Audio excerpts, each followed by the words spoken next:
Olá, tudo bem? Como vai você?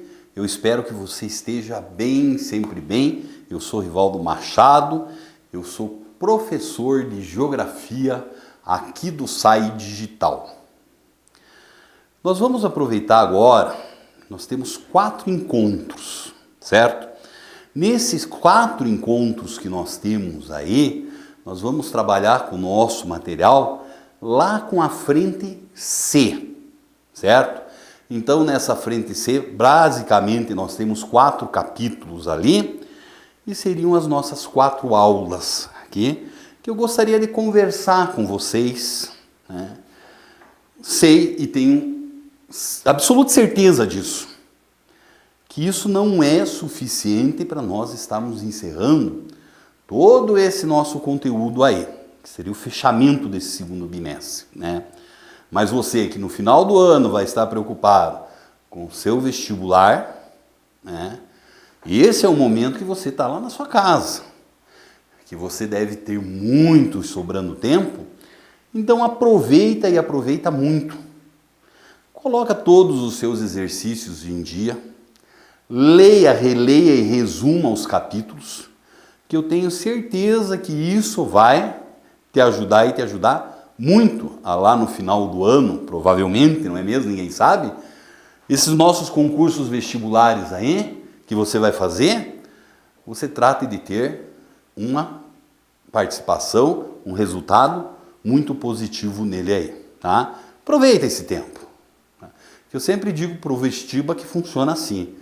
Se você não está aproveitando o teu tempo agora, outro candidato está, tá? Então você corre atrás do prejuízo aí, vamos tratar justamente de colocar toda essa apostila, todos esses exercícios em dia aqui. Então hoje nós vamos lá para aquele primeiro capítulo que nós temos da frente C, nós vamos falar um pouquinho a respeito da geopolítica, de um período muito específico que nós temos, que é a chamada geopolítica do pós-guerra, né? Então, a geopolítica da pós-Segunda Guerra Mundial. Vamos lá, então?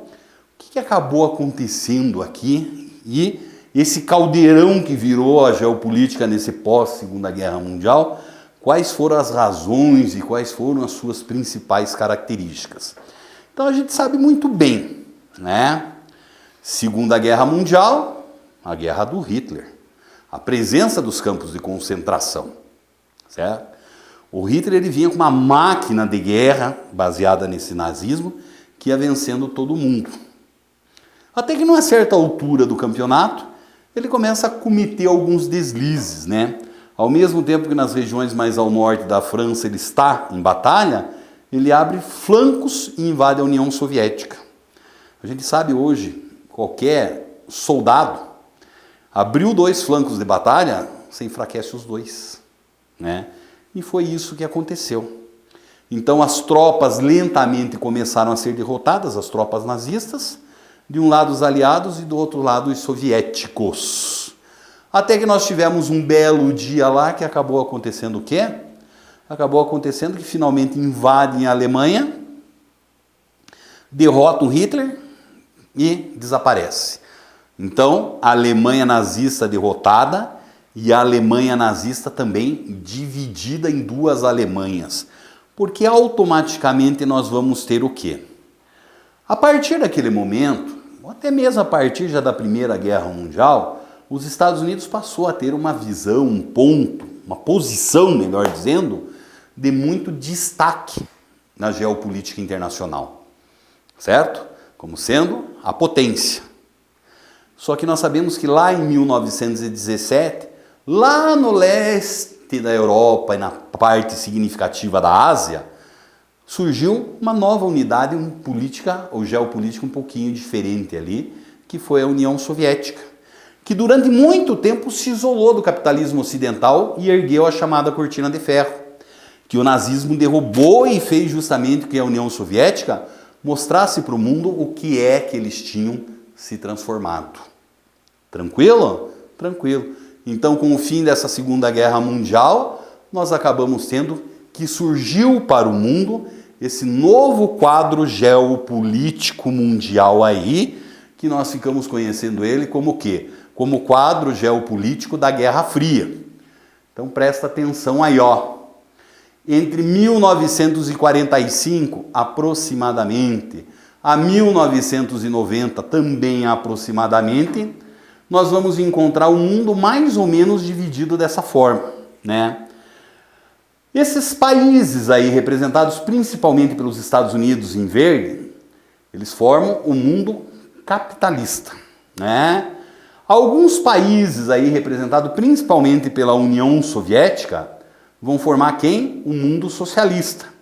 E daí ainda você tem o que? As periferias do capitalismo, todo o continente americano e africano, né? E algumas áreas que são chamadas áreas satelizadas pelo socialismo. Então, basicamente, o que nós encontramos, a ideia principal aí, é que esse quadro ele vai ser um quadro que ele vai tratar de resumir um pouquinho o que foi essa chamada Guerra Fria. Então, por Guerra Fria, nós entendemos o quê? Todo aquele movimento que aconteceu, que basicamente transformou o mundo em um mundo bipolar entre os períodos aproximados de 1945 a 1990. Em que consistia essa tal dessa Guerra Fria? Então, dois polos. De um lado nós vamos ter o polo norte-americano, que ele é o polo que foi fortemente marcado pelo quê? Pela influência capitalista. E do outro lado, o polo da União Soviética, né? A gente costuma se referir a esse momento da história como sendo o quê? Um momento de Guerra Fria que não foi uma guerra que esquentou. Ela foi uma guerra basicamente ideológica. O que significa uma guerra ideológica, né? São duas ideologias opostas, capitalismo e socialismo, né? Que elas se enfrentavam não através de uma guerra armada, de um conflito armado, mas sim através de um grupo muito grande de batalhas ideológicas. Um sistema tentando mostrar para o outro que ele era um sistema melhor e superior e que por conta disso ele deveria ser adotado no planeta inteiro, né? Então, quando a gente utiliza esse termo Guerra Fria, basicamente entre as duas potências, Estados Unidos e União Soviética, com exceção da crise dos mísseis cubanos, não houve problema nenhum, né? Mas, por outro lado, nós acabamos encontrando o quê? Essa grande potência, ela é uma grande potência, essas duas potências entraram em guerra entre elas. A gente vai ver que no outro conjunto de países aqui, na periferia do capitalismo, até mesmo nos países que aqui são designados como satelizados pela União Soviética, ali a guerra foi quente, né? Por exemplo, no caso da Ásia, nós tivemos diversos conflitos na Ásia. A Guerra da Coreia e a Guerra do Vietnã, que no fundo foi o quê? Foi um pano de fundo para a Guerra Fria, era a disputa entre capitalismo e socialismo, né? Nós tivemos diversas ditaduras que se instalaram aí, tanto na África como na América Latina, né? Basicamente, você vai pegar o Brasil a partir de 1964, nós tivemos um regime militar fortemente influenciado aí pelos norte-americanos, que queriam, que buscavam o quê? Um governo aliado aqui, que existia uma suposta tentativa de transformar o país em um país associado à União Soviética, que nós íamos fazer uma revolução comunista e nos associarmos lá. Estava muito distante disso acontecer, né? A realidade brasileira era e é muito diferente dessa imaginação que nós tínhamos. Mas essa foi a nossa chamada Guerra Fria. Então você vai ter ali a corrida espacial, a corrida armamentista, todo um pano de chão. Só que acabou acontecendo o quê? Acabou acontecendo justamente que nós tivemos o fim dessas disputas aí, né? Então nós sabemos muito bem hoje em dia que acaba acontecendo o quê? Quem saiu, quem são os vencedores dessa Guerra Fria? É os Estados Unidos. O sistema capitalista quase que ele tomou conta do nosso planeta, certo?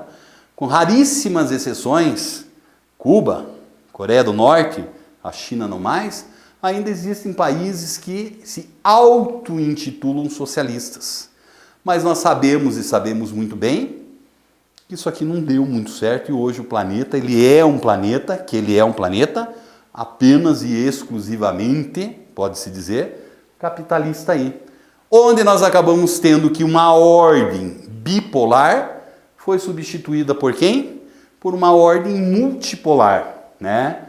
Você tem regiões de influência dos Estados Unidos, da União Europeia e a China, Japão, a própria Oceania, formando um outro polo aí.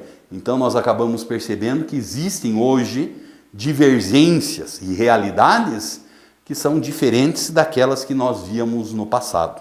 Não é mesmo? Certo? Tudo bem? Tudo legal? Então tá bom. Para dar uma reforçadinha nesses conteúdos aí, o que eu gostaria que você fizesse, dá uma olhadinha lá nos exercícios do Praticando, página 789, 791, que eu tenho certeza absoluta que vai acontecer o quê? Você vai conseguir reter uma quantidade maior aí desses conhecimentos. Você sabe, não preciso nem te avisar. As aulas devem estar, todas elas com os exercícios em dias, que é só dessa forma aí que você vai conseguir muito sucesso na tua empreitada. Tudo bem? Tudo legal? Então tá bom. Um grande abraço e até o nosso próximo encontro.